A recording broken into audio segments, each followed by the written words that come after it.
Le poids du regret. Dans le tourbillon de la vie universitaire, Alexandre, 25 ans, se sentait souvent comme un électron libre, déconnecté de l'énergie collective qui animait ses camarades. Tandis que les rires et les conversations fusaient autour de lui, il restait en retrait, enfermé dans son monde intérieur. Sa seule véritable connexion était Marc, son ami le plus proche. Mais cette amitié, loin d'être un refuge, était devenue un miroir de ses propres frustrations. Marc, avec son penchant pour les excès et les conquêtes faciles, incarnait tout ce qu'Alexandre, de par son éducation et ses convictions chrétiennes, tentait d'éviter. Pourtant, une part de lui, la part la plus vulnérable, était irrésistiblement attirée par cette liberté débridée.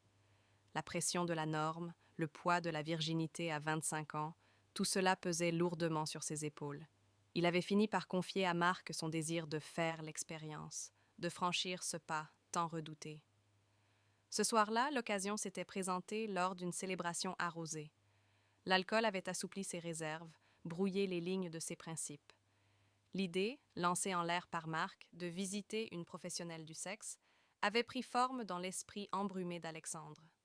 Et l'inimaginable s'était produit, une expérience à trois, avec Marc et la femme. Le réveil fut brutal. Le soleil perçait à travers les rideaux, mais Alexandre se sentait englouti par une obscurité suffocante. Chaque pore de sa peau semblait imprégné de la honte. Le plaisir éphémère, teinté d'une curiosité morbide, avait laissé place à un dégoût profond. Le sentiment de saleté était palpable, non seulement physique, mais aussi spirituel. Ses convictions religieuses, qu'il avait cru un instant pouvoir ignorer, revenaient en force, l'écrasant sous le poids de la culpabilité. Il avait brisé ses propres règles, souillé son corps, mais surtout son âme. Le chemin de la rédemption. Les jours qui suivirent furent un tourment.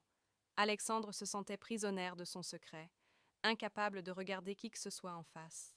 La présence de Marc, autrefois réconfortante, était désormais insupportable, un rappel constant de sa chute. Il fuyait les conversations, les regards, et surtout les bancs de l'église où il allait chaque dimanche, craignant d'être jugé par un Dieu qu'il sentait avoir trahi. Un soir, alors qu'il errait sans but dans les rues, le poids de sa solitude devint insoutenable. Il s'arrêta devant une petite église dont la porte était entr'ouverte. Une douce lumière filtrait de l'intérieur, accompagnée du son feutré d'un orgue.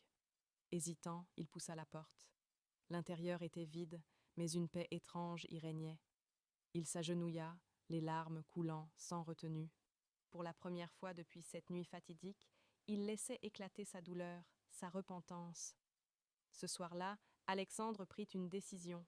Il ne pouvait pas effacer ce qui s'était passé, mais il pouvait choisir comment vivre avec. Il se promit de se reconnecter à ses valeurs, de reconstruire son estime de soi et de chercher un chemin de rédemption. La tentation de fuir Marc était forte, mais il savait qu'une vraie réconciliation passerait par l'affrontement de ses propres faiblesses.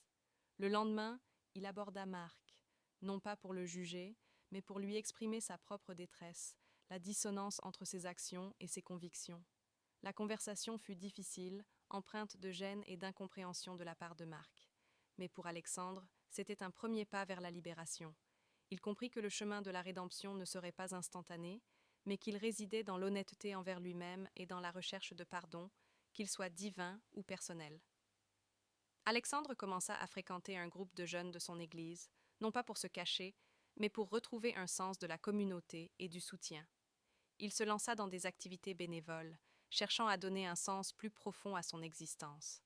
Le sentiment de honte ne disparut pas du jour au lendemain, mais il s'estompa progressivement, remplacé par une détermination à apprendre de ses erreurs et à grandir.